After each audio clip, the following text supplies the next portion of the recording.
নিশ্চয়কৈ বৰ্তমান মই যিহেতু উপস্থিত আছোঁ যি বিদেশী বিতৰণৰ ব্যৱস্থা কৰা হৈছিল সেই বিদেশী বিতৰণত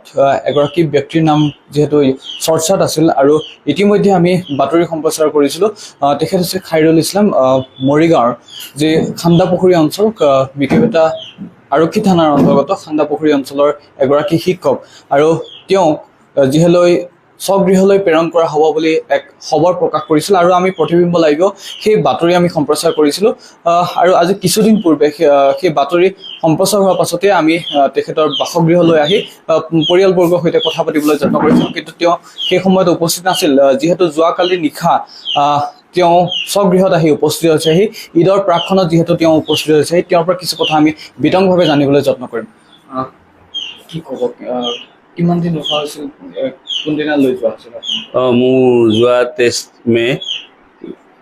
যোৱা 23 মে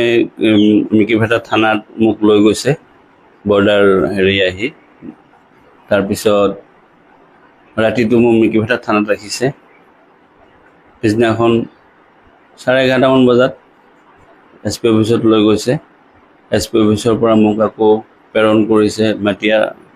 ডিটেনশ্যন কেম্পত তাত মই থাকিলোঁ থকাৰ পিছত 27 তাৰিখে 4টামান বজাত BSF আহিছে BSFে মোক লৈ গৈছে এই কেম্পত তেওঁলোকৰ কেম্পত লৈ গৈছে মোৰ লগত আৰু 14জন মানুহক বৰ্ডাৰ জিৰ' লাইনত পোষ্ট কৰিছে তাত পোষ্ট কৰাৰ পিছত প্ৰায় সূৰ্য উদয় হওঁ আৰু বেলি উঠিছে আৰু সেই সময়ত তেওঁলোক হেৰি Bangladesh BGB Bangladesh border guard তেওঁলোক আহিছে গাঁৱৰ মানুহ আহিছে এটা পৰিৱেশ হেৰি সৃষ্টি হৈছে তেওঁলোকে আমাক কৈছে যে আপোনালোকে জিৰ' লাইনত যাব লাগিব ঠিক আছে জিৰ' লাইনত আহিলোঁ অহাৰ পিছত দিনটো ইয়াতে ধাননি পথাৰ আপোনালোকে দেখিছে ধাননি পথাৰত তাতে পৰি আছোঁ তাৰপিছত মোৰ মিছেছে গম পালে যে যেতিয়া বাতৰি প্ৰকাশ পাইছে মোৰ মিছেছে গম পালে যে বোলে মোৰ হাজবেণ্ড এনেকুৱা হেৰি ধাননি পথাৰত পৰি আছে তেওঁলোকে কৰিলে কি এই বৰ্ডাৰ ব্ৰাঞ্চত আমাৰ SP অফিচত মানে মোৰ উচ্চতম ন্যায়ালয়ত মানে মোৰ গোচৰ চলি আছে এই কাগজ পত্ৰ লৈ আবেদন এখন কৰিলে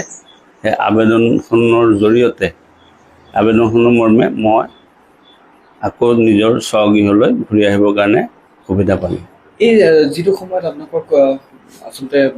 যি বৰ্ডাৰ অঞ্চলত ৰখা হৈছিল জিৰ' লাইনত যিহেতু ৰখা হৈছিল ন' মেনছ লেণ্ডত আপোনালোকক ৰখা হৈছিল সেই সময়ত আচলতে আপোনালোকক বাংলাদেশৰ কোনো অঞ্চললৈ লৈ যোৱা হৈছিল নেকি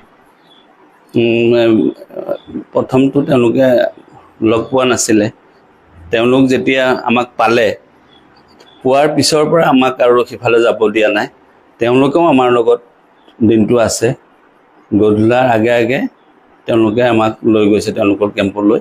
ৰাতিটো ৰাখিলে ৰাখাৰ পিছত মানুহ থাকিলেতো মানুহ খোৱা বোৱা যত্ন লয়েই খোৱা বোৱা দিলে খালোঁ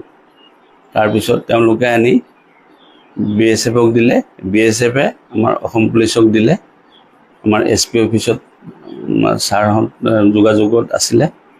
সেইমতে তেওঁলোকৰ জৰিয়তে মই ঘৰ পালোঁ আৰু মই এতিয়া আনন্দিত মোৰ ঘৰখন বহুত ভাল লাগিছে আপোনালোকৰ জৰিয়তে দল সংগঠন সকলোকে ধন্যবাদ জ্ঞাপন কৰিছোঁ মই বহুত সুখী আনন্দিত যে